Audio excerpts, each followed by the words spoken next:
Ladies and gentlemen, Shelley Winter Show. When I first moved down here, my cousin, attorney Vince Phillips, by the way, shout out to Vince. He has got Variety Magazine listed him as one of the top deal makers of 2026, 2025, 2026. So shout out to my cousin and congratulations. I'm so proud of you, my little cousin. But attorney Vince Phillips, when I first moved down here as my cousin, I met all his friends. I hung out with them, and they were all in the music industry. And I met a young man, Lil Jon, and they had a group, Lil Jon and the East Side Boys. And I'll never forget them playing their early music for me, being from New York, and I thought it was great music, a great sound, if you will, a party sound.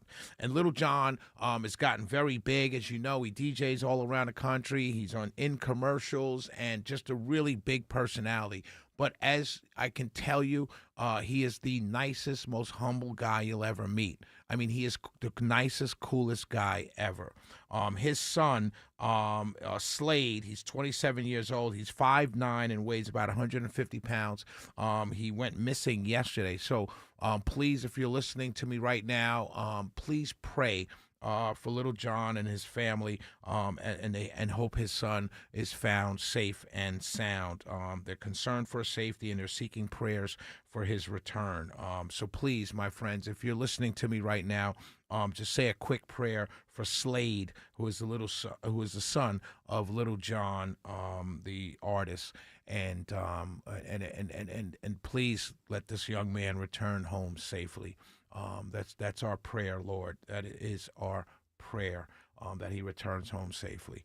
Let's go to Tom. Go ahead, Tom. Good evening. Yes, I've had several people ask me, since I quote unquote keep in touch with all these guys on the conservative side, where does Trump plan to come up with all this money for all the new kids? I don't know. I don't know. It's coming from the federal government. It's money that we say we'd never have when it comes to helping people, but apparently this is okay to do. So, but it's coming from the federal government. Who knows? It's borrowing money. Who knows? Who knows where the federal government comes up with the money? Tom, you know how that goes. When we want money, we have it. When we don't want to spend it on the people, we say we don't have it, and we don't want to run a deficit. It's such a game, Tom. It's such a game, and it's a game being played on the most vulnerable, and by the most vulnerable, I mean the most ignorant. Great call. I'll talk to you soon, Tom. Thanks for your call. It's so true, my friends. So I just got a text. We'll go a little bit longer in this segment. I just got a text, right? So last night, I did not know this history. Last night we were talking about Rick Jackson. We talked about him a lot tonight, but we're talking about his ad. Remember, he said he was raised in Techwood Homes. And remember, I jokingly said last night that I had no idea that white people lived in Techwood Homes. And I'm not from here, right? I moved down here as an adult, right? So I know Techwood Homes. When I first moved here, I thought it was the same the whole time.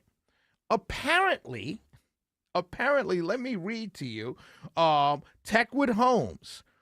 Techwood Homes, this is from Wikipedia.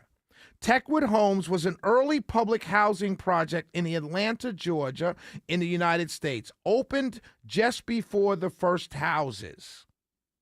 The whites-only Techwood Homes replaced an integrated shantytown of low-income people known as Tanyard Bottom or Tech Flats. And it was opened in 1935, and it was whites only. Now, if you read further, you will find out. I did not know this. I'm so glad this person sent it to me. This is so funny to me, right? It says, if you read down, was dedicated on November 29th the previous year by U.S. President Franklin Delano. The new whites-only apartments included bathtubs, electric ranges in each unit, 189 of which had garages, central laundry facilities, a kindergarten, and a library were also provided. Techwood Homes was demolished in advance of the 1996 Summer Olympics and is now Centennial Place Apartments. So if we ever, and I'm trying to understand this, I'm trying to get Mr. Jackson on the show, but if we ever get him on the show, I've got to ask him, which Techwood Homes did you live in? Was it Techwood Homes of mostly African Americans? Or was it the whites-only Techwood Homes that Franklin Delano Roosevelt built that had garages in them. Oh, man, I'm telling you, I say this all the time. If you follow me on Facebook, SHELLEYWYNTER. But if you follow me on Facebook, just know this. It is a great daggone time. I don't say daggone time on Facebook, but it is a great D-word time to be on talk radio, I tell you. We'll be right back, ladies and gentlemen. We'll close out the show with what I brought up with Carolyn Bordeaux about this Texas primary and racial debate. We'll be right back.